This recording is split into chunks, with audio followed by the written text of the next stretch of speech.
Kisah Rasul pasal 6. Rasul-rasul menetapkan 7 pelayan meja.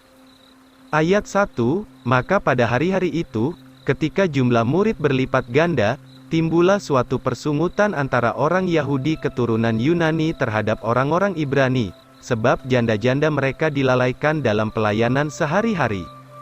Lalu ke-12 rasul itu memanggil murid-murid yang banyak itu, dan berkata, "Ini tidak berkenan kepada kami, jika kami meninggalkan firman Tuhan untuk melayani meja.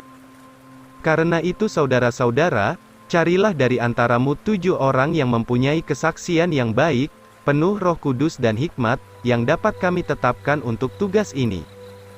Tetapi kami akan menyerahkan diri kami, untuk berdoa terus-menerus dan pelayanan firman."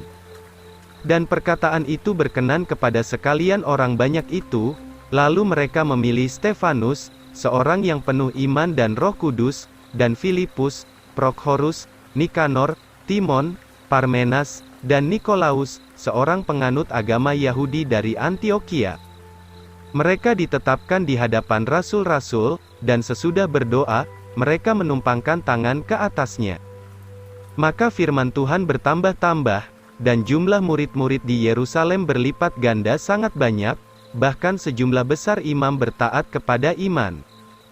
Pelayanan Stefanus ditentang. Ayat 8, dan Stefanus, yang penuh iman dan kuasa, melakukan mukjizat-mukjizat yang besar dan tanda-tanda ajaib di antara orang banyak.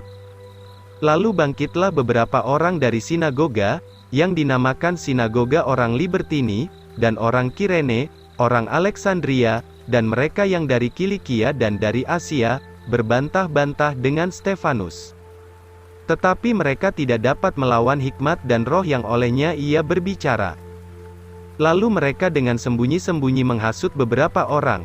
Katanya, "Kami telah mendengar dia mengatakan kata-kata hujat terhadap Musa dan Allah." Dan mereka menggerakkan orang banyak itu, dan tua-tua, dan ahli-ahli Taurat, lalu mendatangi Stefanus dan menangkap serta membawanya ke Sanhedrin. Dan mereka mengadakan saksi-saksi dusta yang berkata, "Orang ini tidak henti-hentinya menghujat tempat suci ini dan hukum Taurat. Sebab kami telah mendengar dia berkata, bahwa Yesus dari Nazaret akan membinasakan tempat ini, dan akan mengubah adat istiadat yang diberikan Musa kepada kita." Semua orang yang duduk di dalam Sanhedrin itu menatap Stefanus, melihat wajahnya seperti wajah malaikat.